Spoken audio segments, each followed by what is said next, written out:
I never thought sneaking away for a weekend trip with my best friend's brother would change everything.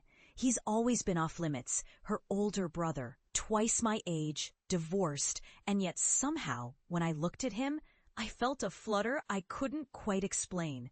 That weekend, as the mountain air brushed against our skin and the fire crackled softly in the background, we found ourselves alone more than once. An accidental brush of his hand as he reached for the wine, a lingering gaze when the others weren't looking. It all felt so dangerous, yet irresistible. I told myself it was just the quiet of the woods, the escape from city life, but deep down, I knew that what was blooming between us was forbidden. My life had always been stable, married to a good man, working a successful career, cherishing my friendships. I had built my world on solid ground, and I treasured the safety of it. But when I first met Marcus, everything changed. His presence was magnetic. Kind eyes that seemed to see right through you. A smile that made my heart race, even when he was just being himself. I admired him from afar for years, always careful not to cross boundaries. That weekend, though, something shifted. The way he looked at me, the way his voice softened when he whispered my name in the quiet of the night. I knew I was no longer just a woman with a secret crush. I was caught in a web I couldn't resist. It was on the last night, beneath the stars, that everything came crashing down in a moment I would never forget. We'd gone for a walk, just the two of us, and as he reached out to steady me on the uneven path, our hands touched longer than necessary. The spark was undeniable. His eyes searched mine, and I felt my cheeks flush with heat. "We shouldn't be doing this," I whispered, voice trembling, but my body betrayed me as it leaned closer. His hand brushed my hair back, and I could feel his breath on my skin, soft, warm, intoxicating. I knew this was dangerous, yet I couldn't pull away. That night, I wondered if I had ever truly felt alive. If this confession has you on the edge of your seat, hit like and share, because you will not believe what happens next. As I sit here now, trembling from the memories, I realize that I am caught in a storm of emotions I never expected. My heart pounds just thinking about that weekend. The way Marcus made me feel so seen, so desired, yet so forbidden. It's as if a part of me had been dormant, waiting for the right moment to awake. Recently, I found myself replaying that night, the scent of his cologne, the feel of his hand in mine, the way his eyes held mine in silent promises. It's a dangerous game, I know. Every time I hear his voice or see his face, my resolve weakens just a little more. I wonder how long I can keep this secret, how much longer I can pretend I'm happy in my perfect life when a part of me is craving something more, something forbidden.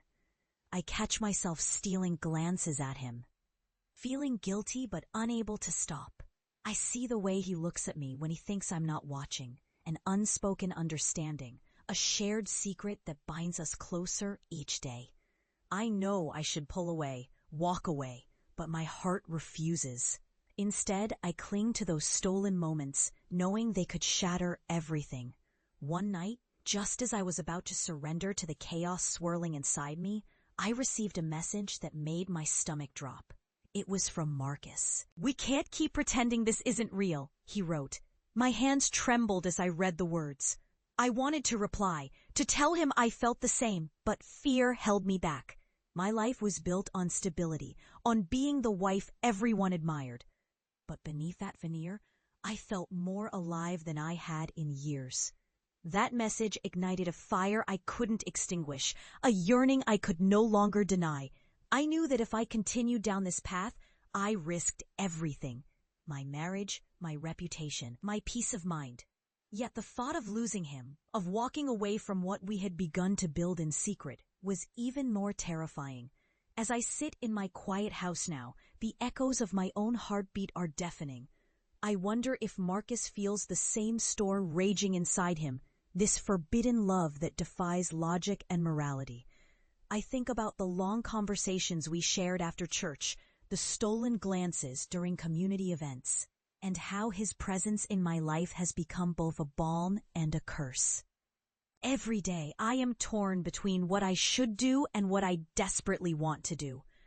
I am haunted by the possibility of losing him, yet I am also afraid of what I might become if I give in completely.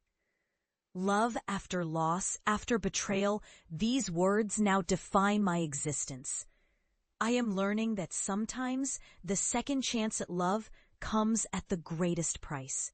If you crave more raw, emotional confessions, please like, share, and subscribe.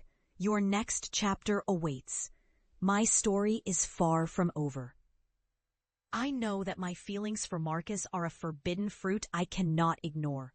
Yet I also understand that love, real love, is worth fighting for, even if it's hidden in shadows, whispered in secrets, and tested by the fires of morality. I am standing at the edge of a precipice, unsure if I should leap or turn away, but one thing is certain. I have found something that feels more real than anything I have known before, and I am willing to risk everything to hold on to it. To love again, to find happiness in the midst of chaos, that is my new journey. Whether it leads to heartbreak or healing, I know I will never forget the moment I realized that forbidden love can sometimes be the most profound, most truthful kind of love of all.